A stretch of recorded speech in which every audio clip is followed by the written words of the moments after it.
Bismillahirrahmanirrahim. Assalamualaikum warahmatullahi wabarakatuh.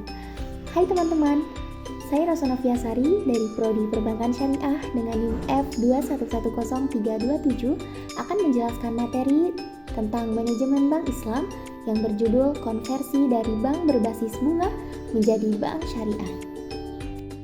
Sebelum masuk ke dalam materi, kita harus mengenal dulu tentang apa itu bank. Nah, di sini bank adalah badan usaha yang menghimpun dana dari masyarakat dalam bentuk simpanan dan menyalurkannya kepada masyarakat dalam bentuk kredit dan atau bentuk-bentuk lainnya dalam rangka meningkatkan taraf hidup masyarakat. Nah, bank ini melakukan kegiatan usaha secara konvensional maupun berdasarkan prinsip syariah.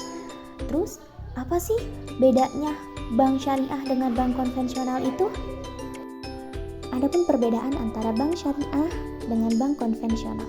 Yang pertama, bank syariah hanya berinvestasi pada usaha yang halal, sedangkan bank konvensional berinvestasi pada usaha yang halal maupun haram. Yang kedua, bank syariah menggunakan sistem bagi hasil, margin keuntungan, dan fee, sedangkan bank konvensional menggunakan sistem bunga. Yang ketiga, besaran bagi hasil bank syariah berubah-ubah sesuai kinerja usaha, sedangkan bank konvensional menggunakan bunga tetap. Yang keempat, bank syariah menggunakan sistem profit dan falah oriented, sedangkan bank konvensional hanya menggunakan sistem profit oriented saja. Yang kelima, pada bank syariah, pola hubungan bank dan nasabah yaitu sebagai kemitraan, sedangkan pada bank konvensional, pola hubungan bank dan nasabah yaitu sebagai debitur dan juga kreditur. Dan yang terakhir, pada bank syariah itu diawasi oleh Dewan Pengawas Syariah, sedangkan bank konvensional itu tidak diawasi oleh pengawas syariah. Kenapa sih harus mengkonversi bank berbasis bunga menjadi bank syariah? Perlunya konversi bank berbasis bunga menjadi bank syariah, salah satunya yaitu untuk menghindari bunga atau riba.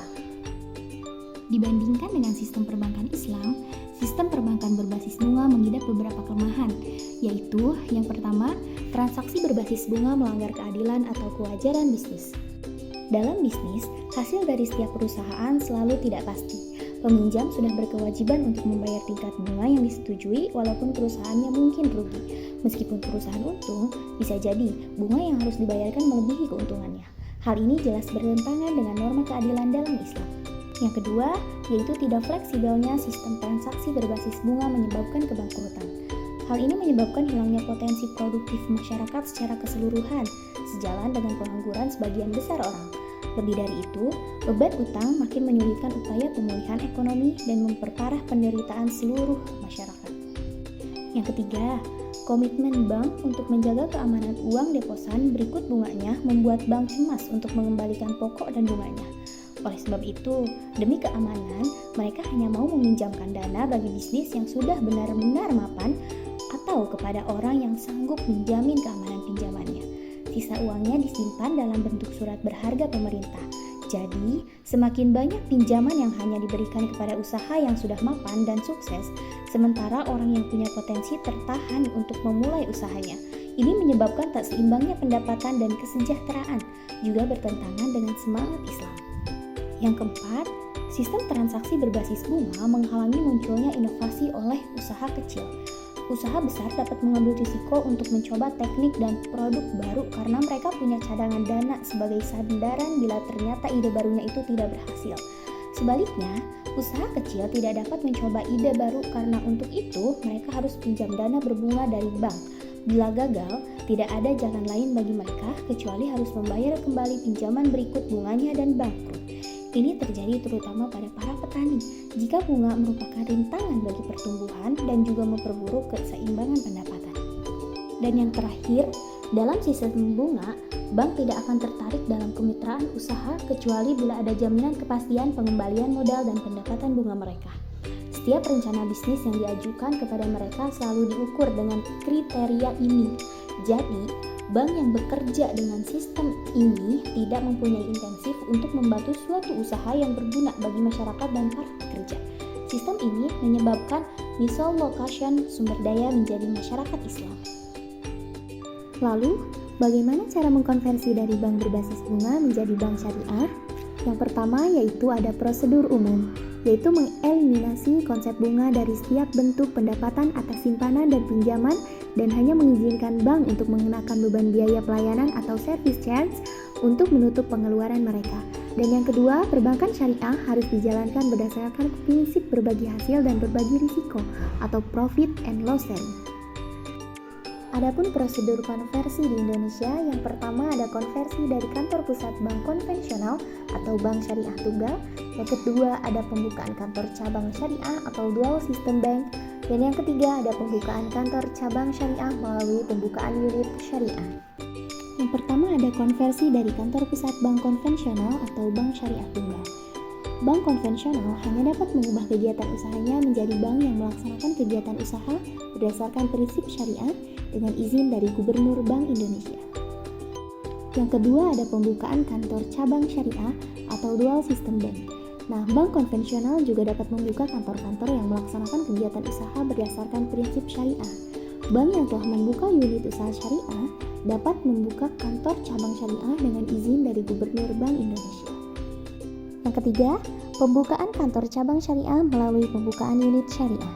Pembukaan kantor cabang syariah juga dapat dilakukan melalui pembukaan unit syariah.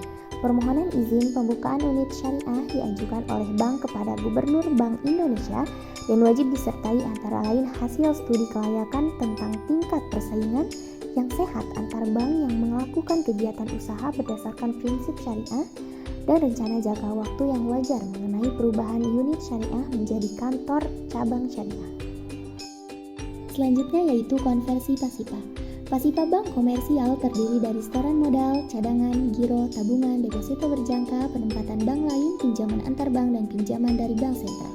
Tidak ada perubahan dalam butir-butir tersebut bila bank mengkonversikan diri dari sistem berbasis bunga menjadi bank bebas bunga. Namun, ada perubahan dalam cara penentuan bagi hasil untuk para pemegang saham. Pada sistem berbasis bunga, hasil untuk para pemegang saham itu adalah sisa laba setelah bunga bagi semua jenis simpanan atau deposit dan pinjaman dibayarkan. Sedang, dalam sistem bagi hasil, tidak satupun dari item pasifa berhak menerima hasil yang ditentukan lebih dulu. Dengan demikian, pemegang saham memperoleh bagian dari keuntungan yang benar-benar diperoleh bank. Selanjutnya yaitu ada konversi aktiva. Yang pertama, saldo pada bank sentral dan bank lain. Nah, saldo pada bank sentral dan bank lain tidak berbunga. Oleh karenanya dapat ditanam kembali seperti adanya pada waktu dikonversikan menjadi bank bebas bunga. Yang kedua yaitu simpanan pada bank lain. Nah, simpanan pada bank lain yang setelah dikonversi hanya boleh menerima bagi hasil dari bank penerima simpanan dan bukan bunga. Yang ketiga yaitu discounting bills. Sebenarnya discounting bills ini dilarang dalam Islam karena berbasis bunga. Nah, oleh sebab itu pilihan syariah terhadap discounting bills adalah yaitu dengan penarik bill menandatangani dua perjanjian terpisah dengan bank. Yang kedua yaitu bank menerima komisi atas tanggung jawabnya melakukan collection dari pihak tertarik dan pinjaman yang diberikan oleh bank kepada peminjam adalah bebas bunga. Yang keempat yaitu surat-surat berharga pemerintah dan debentures. Nah, bila ia berubah menjadi bank bebas bunga, maka pemilihan syariah harus diambil. Pemerintah harus menerbitkan sertifikat penyertaan berbasis bagi hasil sebagai penggantinya.